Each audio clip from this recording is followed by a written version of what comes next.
Back to the 4 P's of marketing.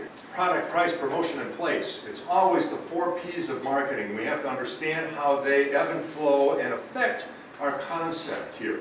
The product, of course, can be truly a product, or it can be the service that we are providing. That is a product as well.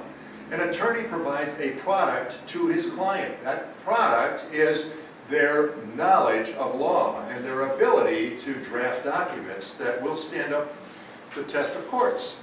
So we have to understand that product. What product or service exists that provides similar benefits? So what might be out there right now? How are they currently providing that service or product to their customer? So what types of products do they have? How functional are they? How effective are they? How well received are they?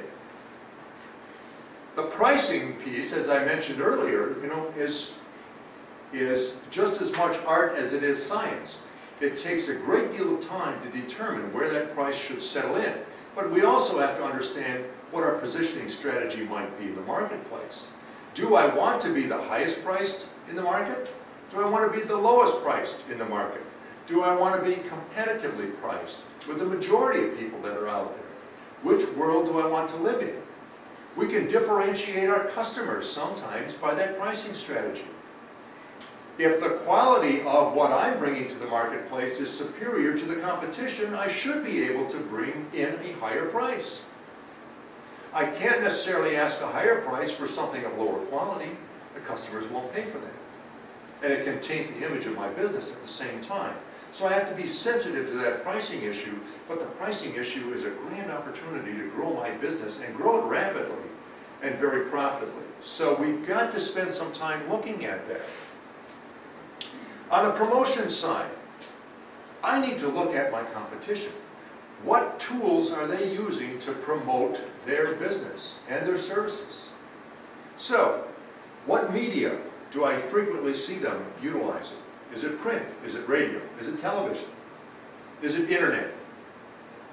Is it direct mail? Is it billboards?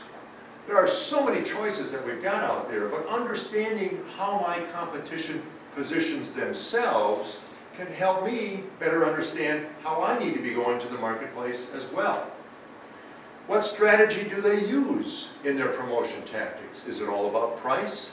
Is it all about value-added services that they're providing in addition to the product or the service up front? Is it about bundling? That's a big deal, right? You've got internet service, you've got a telephone, you've got cable. Bundling is what we hear about frequently when we think about some of those technologies. But we see it too in the retail market. Oftentimes, buy one of these, get one of these. Buy one of these at full price, get this one at half price. Buy one, get one free, the BOGO opportunity. So we have to think about our strategy and, more importantly, what's the competition doing? And how frequently are they doing this? The place. Where do they place themselves in the marketplace? How do they place themselves? What means of transportation do they use? Do they use UPS to deliver to the customer? Do they use USPS, United States Postal Service, who has to be losing gobs of money and may not be around long, but let's try to utilize them while they're here. How do they get the product placed with the customer? The internet can be that place. We can have a virtual business, or we can have a bricks and mortar, or we can have both. A retail presence, a storefront, and we can have a virtual market which is open 24/7. What best serves our customers? What's our competition doing? And how can we navigate around some of them to really gain advantage in the marketplace? Where do I find information on the competition? I can call other people who are carrying the same product or a similar product to see. I can act like the customer, right? I'm the mystery shopper. And I can ask them questions about it. How well does it work? How well does it perform? How easy is it to install? How easy is it to use? I can ask lots of questions. As an interested customer, they'll tell me everything. I can go to trade shows and stop at someone's booth, do the same thing, be the potential customer, and gather information on my competition. It doesn't cost me much other than my time to do those things. I can review lots of catalogs, and Google has lots of catalogs online, so you can go to, if you go to Google Catalogs, they've got a separate website that lists nothing but catalogs, and you can find a catalog in virtually every market that you're interested in. You want online fabrics, you want online women's clothing, you want online men's clothing, you want online children's clothing. You want a catalog that shows you automotive pieces. You want a catalog that shows you scientific pieces. You can find all the catalogs out there. They've got a listing, and you can go page by page and have a great time from that. Got a big cup of coffee. Lots of internet searches, and we've got lots of tools. You've got Yahoo, you've got Google, we've got Bing is one of the new ones out there right now, and Bing is promoting itself as faster, quicker, better. So, you know, it's another resource. There's another resource that's fairly new out there, badgerlink.net, and Badgerlink can actually get you into lots of different industry sectors, and it's all free stuff. Available through the state of Wisconsin, actually through DPI, Department of Public Instruction. So it's a great resource. Schools are using it oftentimes for students to do research, but hey, it's free, we can use it. Where else can I go? Well, I can, if I'm thinking about bringing a product to the marketplace, I can certainly go out to USPTO, United States Patent and Trademark Office, and see what might be out there. I can do searches on similar words to see what might pop up. There could be something out there that just mirrors what I'm conceiving to be this whole new idea, and it may already be patented.